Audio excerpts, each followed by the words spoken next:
Okay, just gonna do 10 seconds and then gonna go to media one and okay, auto.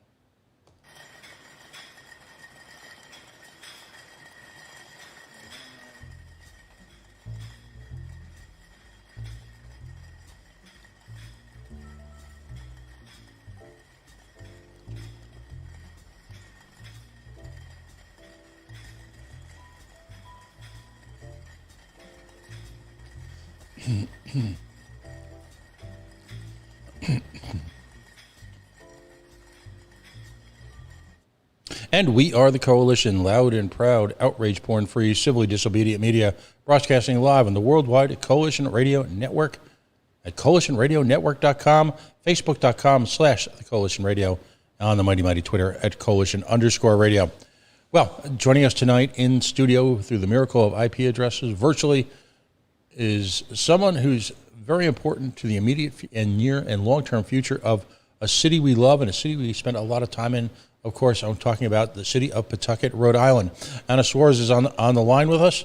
She is running for the Democratic nomination to be the council person for Ward 5. Anna, thank you so much for joining us. I know we are squeezed in between a number of events that you've got going on today. You're actively campaigning, actively reaching out to people in the community. Again, thank you so much for joining us today. Thank you, Pat, for having me.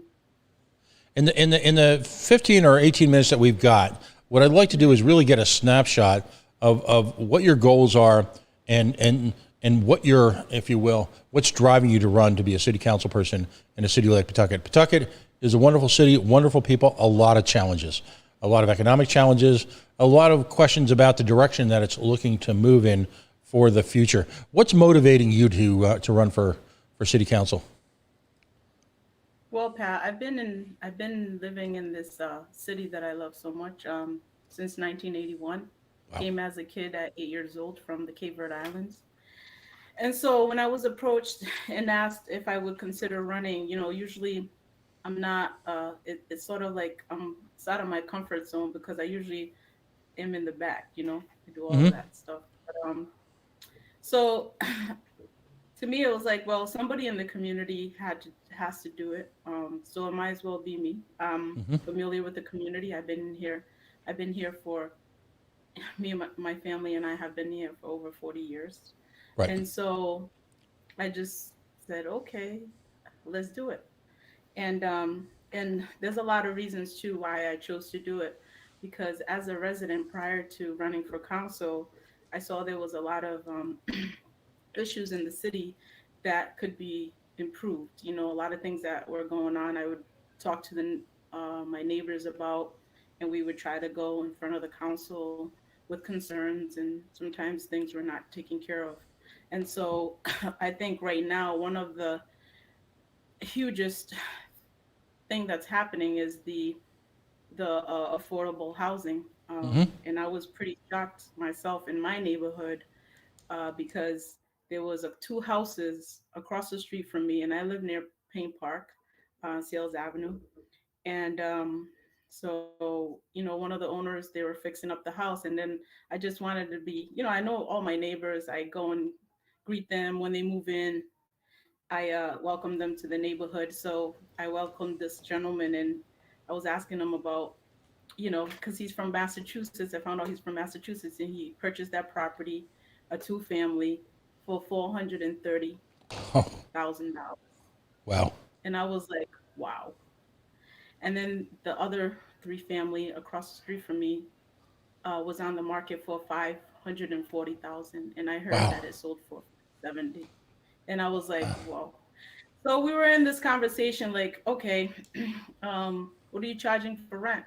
First floor, 3 bedrooms, $2,500 for the 2-family. And then the 3-family, 3rd floor, $1,700. And I thought to myself, wow, who can afford that? What working class family can afford to live and pay for $1,700 a month For a third floor walk up? Huge, yep. Excuse me. For a third floor walk up, yeah. Yes. So to me, That's an issue. And the other buyer was from Massachusetts, you know. And so with the train station, and I've been talking about this for a long time, you know, our neighborhood is slowly getting gentrified. And to, for me, it needs to be a balance, you know. I Hmm. care about the community and I care about the people. You know why? Because my mom raised 5 kids here. And I think about her, like, she's not going to be able to, she would never be able to afford a $1,700 apartment and she has Right. 5 kids. You know, what working class family? You have to work like maybe 3 or 4 jobs just to be able to afford to put a roof over your family's head, right? And so I really feel like it's not fair and there should be a balance. Um, so what's going to happen to my neighborhood, because I grew up here, and in 2000, I went to college in Providence. I lived there for a little bit, but then when it came to purchasing a home, I wanted to purchase it where I grew up, which is, you know, Sales. I grew up on McGill Street, and so I purchased a home on Sales Avenue. And I think that it's so important because just me living here and just growing up here, like I take care of my property, I show pride, and you know, and more people should do that, you know, stay in their neighborhood, you know, because we create an asset. So that's how we beautify a neighborhood, because we care, we're invested. And a lot of these homes that are being purchased at the highest cost, right, that nobody can afford, they're absentee landlords, and that's an issue too in the city. So they purchase these homes, they live in Massachusetts, they purchase these homes, they rent it to whomever, because really it's about the money and not the community. And so then there's all these issues happening in the neighborhood because of the tenants. And so that's it. That's the reason why I'm passionate and I want to run, because I want to be able to change things. You know, a lot of, it's a cliche, like, you know, I want to improve the community, or I want to do better, or, you know, I want to better Pawtucket. But really, like, I'm from the city. Everything that the community is going through, I've lived it, you know, through my mom, through myself. And so, I mean, that's one of the reasons Right. why I wanted to run. Now, you know, I had the opportunity, and I think I mentioned this to you when we were speaking before your appearance, to ask the mayor at his most recent celebration at the train station site, what happens to folks who are part of the community, who are paying taxes to the community, either indirectly through rent or directly, like yourself, through home ownership, for whom city assets are used to incentivize outsiders to come in effectively at a higher price. Who is the neighborhood supposed to be for? Is it supposed to be for the community that lives there now, or the community that Don Grebian and the investor class would like to bring in? Yeah, I mean, it's definitely not for the community. And like when I stated earlier, the gentleman that I spoke to from Boston with the 2 family, you know, we were discussing the rent price, and I was like, wow, that's a lot. Like, nobody in this community can afford it. Like, the Right. working class family can't afford it. But he sees it as an investor. I said, you see it as an investor. You're not invested in this community.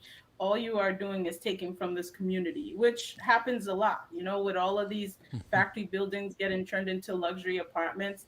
Yeah, that's beautiful and everything, but you know what? Who's going to live in it? Not the people in our community. Pawtucket, this area is going to change drastically, you know? So a 1 bedroom for $1,200, like, who's going to afford that? You know, Right. nobody that I know in this community. And what's going to happen is that all these high rents are going to force the other landlords to increase their rent. And then now a family cannot afford to live in the house that they probably lived there for 10 years, you know? And so now where do they go? Right. So that, I don't No, know. no, I understand. It's frustrating. Pill to swallow. It's what are your thoughts on the soccer stadium? Is the current mayor has had an obsession with building some sort of stadium now for a good 6, 7, 8 years. And I know you're not in the council, so there's probably documents and issues that you may not be completely privy to. But again, is it appropriate to use taxpayer money to build a soccer stadium in the middle of a community that is struggling for housing? Well, I feel like that, why are we investing in a soccer stadium when we're not even investing in our own community, when we're not even investing in the schools? Like, we Right. should take care of things that are important, and is important to people's livelihood and our children. Why aren't we not investing in our children? Why don't we have a community center or a place for the kids in District 5 to go to? As a kid, I remember at 14 years old, it changed my life to get a job at a community center at Gallagher Court. There is where I found my passion for working with kids at a young age. Like, why are we not investing in the community first and building our cities instead of thinking about soccer fields? So that's my thought about that. There is I know we've only got a few minutes. There's a Yeah. significant change taking place on the City Council of Pawtucket. Alexis Chouet, Ms. DeRosa, and now potentially you, would represent really, if you will, the essence of bringing the council back to the community on a significant level. The policing seems to be a recurring issue within those wards in those districts. What comment do you have on the state of policing in Pawtucket? And as a member of the city council, how would you work to affect change in that, if in fact change is what you want? Well, I mean, there's a lot of violence in the city. I recently, with the God rest his soul, Leo, the young man Leo, and I got a chance to go over there when it happened, and it was really sad seeing the families just mourn this loss of life. But I feel like there's a lot that can be done to improve police relations with the community. You know, I was thinking about this not too long ago that this community policing, if is I mean, you can say that to me, if they're going to do community policing, they have to do it right. They have to really think about, if the residents are ready for that interaction with the police officer in their community. Also, I in the past there's been community policing, so maybe they got a grant for community policing and they're stationed at a certain place, but it's just the time is limited, so they'll do it for 1 year or 2 years, and then it'll completely disappear. So it has to be consistent, um, and consistently done to be effective. And I talked to a lot of my neighbors, and they voice a lot of opinions, and one of them, they said that if you're going to serve the community as a police officer, then why wouldn't we require you to live in the community that you serve? And so that came up a lot when I was walking around and talking to my neighbors. But I Right. feel like we can, if we work together, we can create a solution, so there's trust between the police and the residents in the city. I mean, the other, like maybe 4 weeks ago, and this was pretty sad. I was pulling out of my driveway, and a police officer had stopped these two young black men, and so what I thought was really sad about it, that I pulled over, right, and then I had my camera on just in case, Right. something went down. And that was pretty sad to me. I'm like, wow, we live in a sad world that, you know, I have to pull over to make sure these two black men are okay, young black men are Right. okay, and so that was really, I was that day, it kind of disturbed me that this is where we're at right now, as a society. Um, And so I think, again, there's a lot that can be done, but we all have to work together in order to create that change and to kind of um, bring together the community and the officers and the police, because right now the community, they don't trust the police Right. because of everything that's been happening. And so, yeah. So if I were in our conversation tonight, I were to talk about your priorities, and this is not exclusive, but it's just kind of what comes to mind immediately is, number one, you've got issues regarding gentrification and affordable housing. Number two, you've certainly got some legitimate concerns about the availability of programs and places to go for our young people in your community, particularly within Ward 5. And then, of course, community policing and some of the issues revolving around residency. And I guess I would say, if there's an overriding theme, is it fair to say that you're looking for everybody to be invested in community? The police department, yes, landlords, our town, so that our children can be invested in the community. Is that sort of a consistent theme with what you're trying to accomplish? Yes, that's a consistent theme. All right. We've only got a minute or two left, because I want to respect your time. And of course, you or any member of the Pawtucket City Council is welcome to come on here at any time during good times and perhaps even during times of challenge, and use this as a forum, if you will, to reach out to people on a larger level in an extended format. But if you had, let's just say, I'm going to put you on the spot just a little bit. If you had the residents of Ward 5 sitting in front of you right now, in the couple minutes that we have left, what would you like to say to them as to, and in particular, why Anna Soares should be the next council person for Ward 5 in the city of Pawtucket, Rhode Island? Well, I would say that, I lived everything that they're going through in this community, and I've seen the change.